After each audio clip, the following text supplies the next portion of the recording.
to what degree is insecurity essential for success?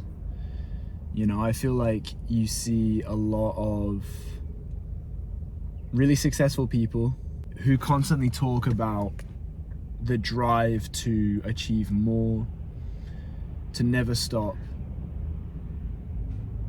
which would suggest a lack of security, a lack of fulfillment, right?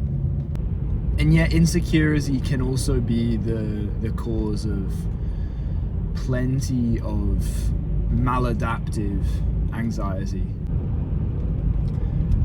At what point does insecurity transition from being adaptive into being maladaptive? I think that's a really interesting question, because I can say, like, anecdotally, pretty much all of the things that I am the most proud of were born of insecurity, essentially. Like, just feeling like I wasn't good enough, and that by doing X or Y, I might feel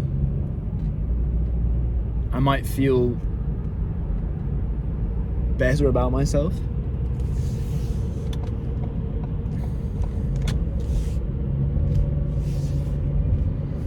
And so if I had self-respect, if I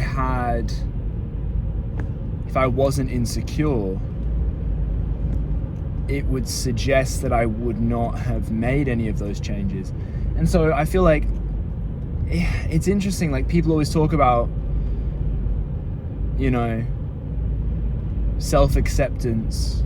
I think self-acceptance is obviously valid if it's regarding something that you can't change. But if the insecurity is born of something that you can change, like, let's say you're insecure about your financial status, or you're insecure about your physique, or you're insecure about your social skills, it would seem to be the case that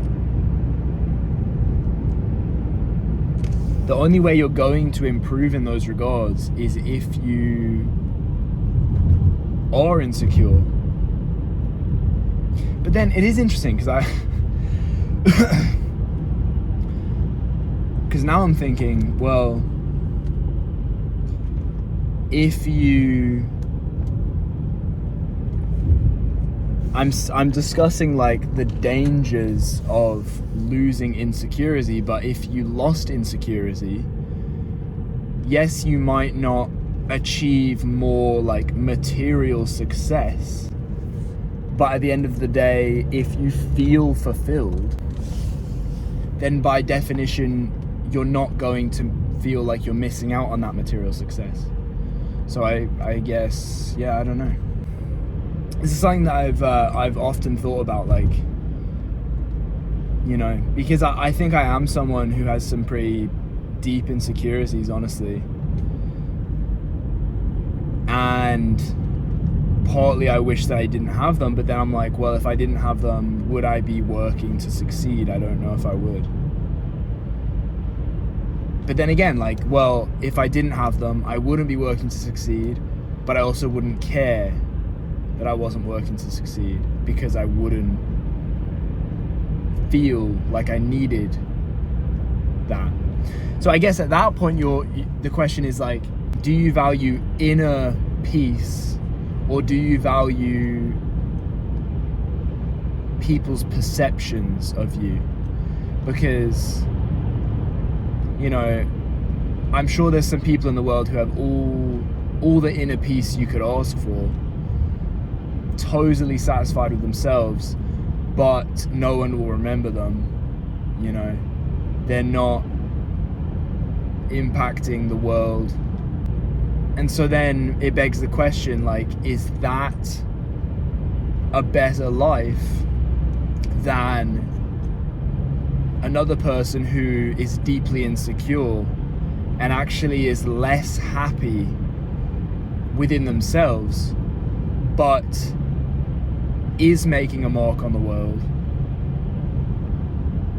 is helping people, is changing people's lives will be remembered. Which one of those is a better life? I think that's actually a really interesting thing to consider. For me, when I hear that, I 100% feel that the person who will actually be remembered is living the better life. But then again, like it, you know, by what, if you're not going to assess the quality of someone's life by their own determination, then how are you going to assess the quality of someone's life? Oh, don't know. And this is the problem with studying the stuff that I study, is it's can be cause for great rumination, that's for sure.